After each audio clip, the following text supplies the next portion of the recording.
भादों का महीना। रात एक पहर बीत चुकी थी। बारिश थी कि रुकने का नाम ही नहीं ले रही थी। दीनानाथ बाबू के घर में कोहराम मचा था।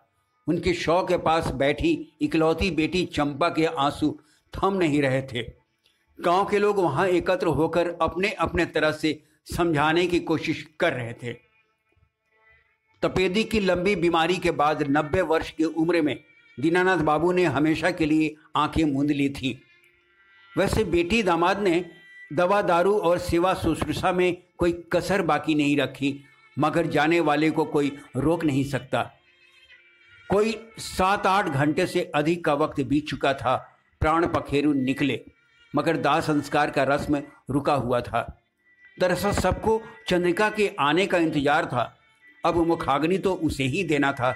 इसीलिए चंद्रिका दीनानाथ बाबू का भतीजा था, बड़े भाई भृगुनाथ का बेटा। दीनानाथ बाबू की तो सिर्फ एक बेटी ही थी, चंपा, मगर उन्होंने कभी फर्क नहीं की चंपा और चंद्रिका में। उनकी नज़र में दोनों सहोदर भाई बहन थे। अगर कहा जाए कि चंद्रिका का पालन पोषण भृगुनाथ से कहीं अधिक दीनानाथ बाबू के हाथों हुआ तो गलत नहीं होगा। दरअसल भृगुनाथ एक छोटे मोटे किसान थे जो किसी तरह बसंतपुर गांव में अपनी घर गृहस्थी चला लेते थे।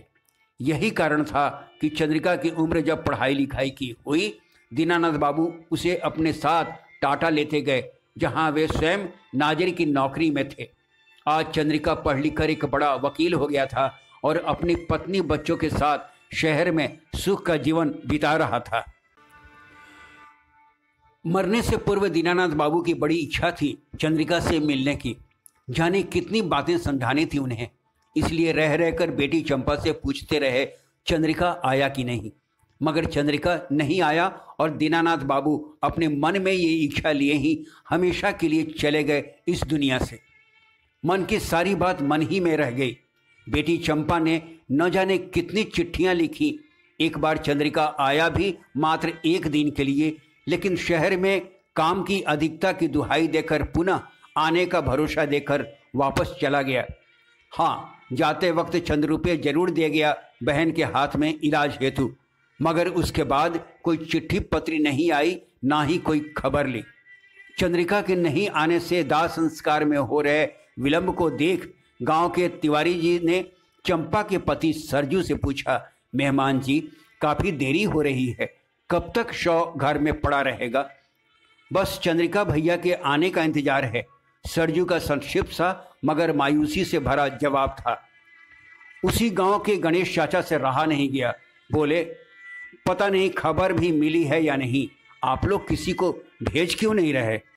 नहीं नहीं, उसकी ज़रूरत नहीं है, मैं आ गया हूँ। बाहर दलान की ओर से आती एक आवाज़ उभरी और सभी उस तरफ देखने लगे। बहन चंपा तो भागती सी भाई से लिपट गई और एक बार बहन को ढाढ़स देता वो भी रो पड़ा था। एक बार पुनः माहौल गमगीन हो गया था। तभी तिवारी जी आगे बढ़े और भाई बहन दोनों को समझाते बोल उठे, जाने वाले तो अब लौट के नहीं आ सकते, यूं ही काफ़ी विलम्ब हो चुका है, अब लाश को उठाने की तैयारी करनी चाहिए। गांव के कुछ नौजवान तैयारी में लग गए थे। चंद्रिका चुपचाप बैठा सब कुछ देख रहा था। अचानक बहनोई सरजू को अपने पास बुलाकर बोला, मेहमान जी, चाचा जी को मुखाग्नि देने से पूर्व मैं चाहता हूँ मेरी कुछ शर्तें आप सब मान लें। कैसी शर्तें, कहिए, पूछा सरजू ने। ये मकान अब मेरे नाम हो जाना चाहिए, तभी मैं मुखाग्नि दूंगा, जैसे एक ही सांस में बोल गया था चंद्रिका। अवाक रह गया था हर कोई दुख की इस बेला में चंद्रिका की ऐसी बात को सुनकर। गांव के बुजुर्गों ने आगे बढ़कर चंद्रिका को समझाना चाहा, मगर चंद्रिका तो जैसे मन में ठान के आया था, अभी नहीं तो कभी नहीं। वो टस से मस नहीं हुआ, अपनी बात पर अड़ा रहा। चंद्रिका जानता था लोग अंततः हार मानकर उसकी बात को मान ही लेंगे। हमारी सामाजिक परंपराएं कुछ ऐसी हैं कि लाख हम बेटा बेटी में भेद नहीं करने की दुहाई दें, हमारे कुछ रस्म रिवाज ऐसे हैं जिन्हें पूरा करने का अधिकार सिर्फ और सिर्फ बेटों को दिया गया है, बेटियों को नहीं। दाह संस्कार की रस्म उन्हीं में से एक है। जहां अपना बेटा नहीं हो वहां भतीजा इस रस्म को कर सकता है, अपनी बेटी नहीं, क्योंकि भतीजा खानदान का अंग माना गया है और बेटी पराया धन। गम में डूबी चंपा सब कुछ देखती जा रही थी। वो समझ नहीं पा रही थी समाज के रीति रिवाज को, जो किसी को दूसरों की मजबूरी में सौदेबाजी की छूट देता है। आहिस्ता आहिस्ता उसके भीतर एक आग सी जल उठी। वो उठी और क्रोधावेश में भड़क उठी अपने भाई पर। वाह भैया वाह, आखिर आ ही गए ना अपने असली रूप में। दिखा दिया गांव जवार के सामने। चाहे कितना भी प्रयास कर लिया जाए, अपना अपना ही होता है, पराया पराया ही होता है। भैया, एक भाई बनकर इस बहन की जान भी मांगी होती ना तुमने, मैंने दे दिया होता।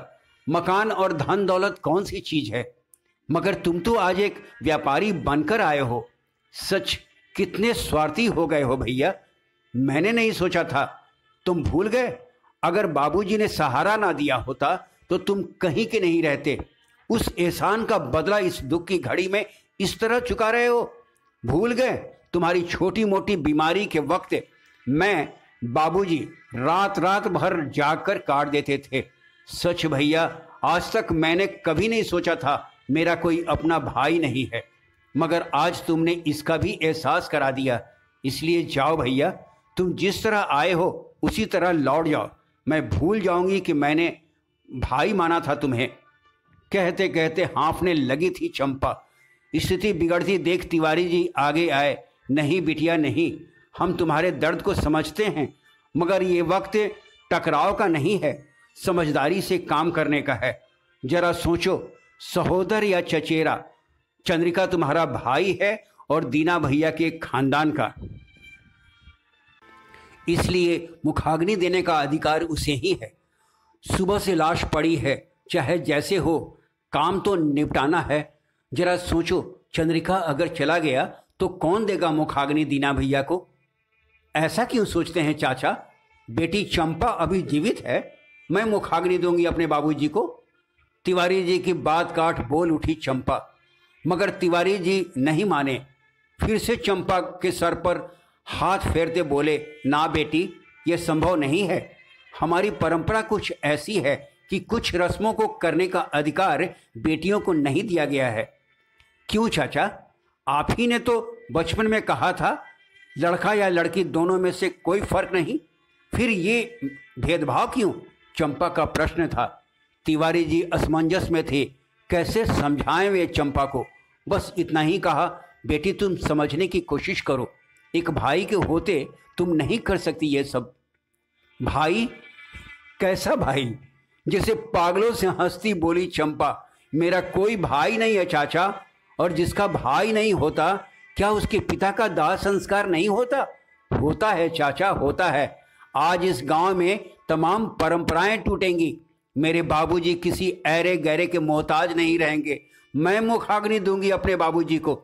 और टूट गई थी तमाम परंपराएं इस बसंतपुर गांव में। बेटी के हाथों दी गई मुखाग्नि से पंच तत्व में विलीन हो गए थे दीनानाथ बाबू।